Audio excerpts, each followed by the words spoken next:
So we're sitting here with Vaughn Gittin Jr., the driver of the Falcon Tire Ford Mustang, Formula Drift driver. We have a couple questions from our Need for Speed fans and some of the Formula Drift fans, so getting right into it. Cool.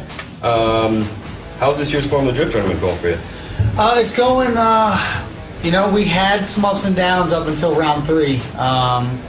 We brought this new 2010 Mustang out.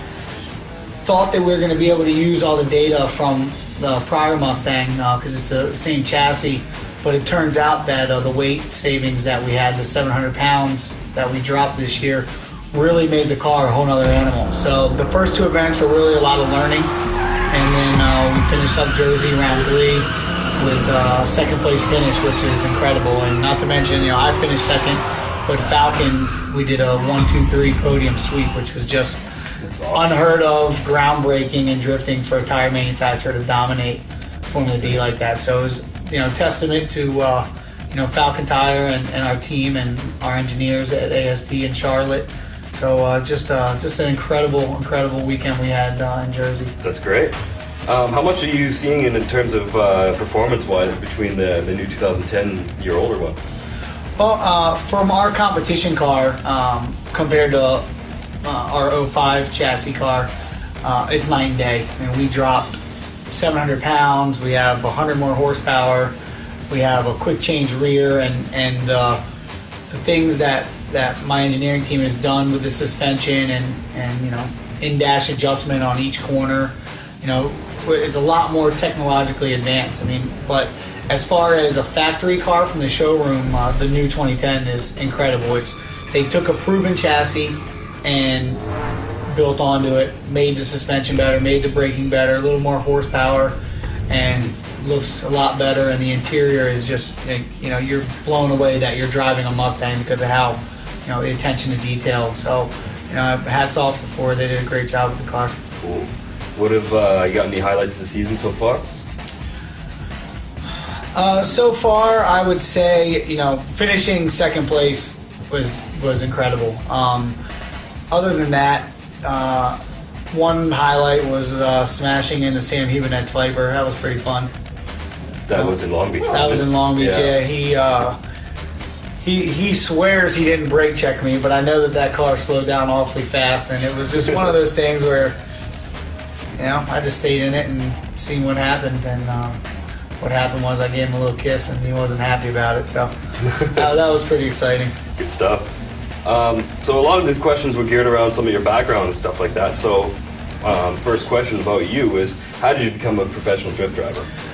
For me, it was just kind of like a natural progression. And I'll try to keep it short and sweet. 4 years old, I got a go-kart, and I used to go to the parking lots, industrial parks with my father, and I'd go as fast as I could down a straightaway and pull the little paddle brake. Like, I vividly remember this. And the car would just be, right, flat spot the tires.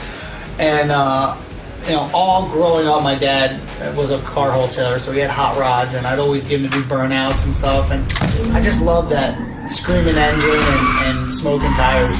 And so when I was 16, I started racing motocross. Always had the need for adrenaline in my blood. I skated, I did some BMX stuff. And so at 18, I got a Nissan 240SX, my first rear-wheel drive car. And I used to go to industrial parks and parking lots. This was, this is when everyone was driving Honda Civics and front-wheel drive cars were cool. And I used to go out and just do burnouts and donuts and just play around, fishtailing.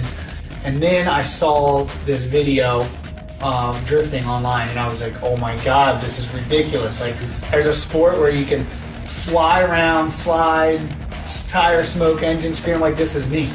And so instead of just doing burnouts and donuts, I would go and visualize a course in my head at a parking lot and just go and connect turns together. And that's where the car control started. And then doing that for a couple years, blow money on tires, and events started coming over to the U.S. And that's where I went to a local event, realized I was good, and from then on I just chased a dream. And there was a lot of trial and tribulation, but I essentially made a name for myself on the East Coast, got invited out to an event on the West Coast, and basically I felt that event was important for me to go to, and I spent every dollar I had, maxed out my credit card, emptied my savings account, and shipped my car out there, and went armed with proposals, and that's where I met Falcon Tire, and basically the rest is history.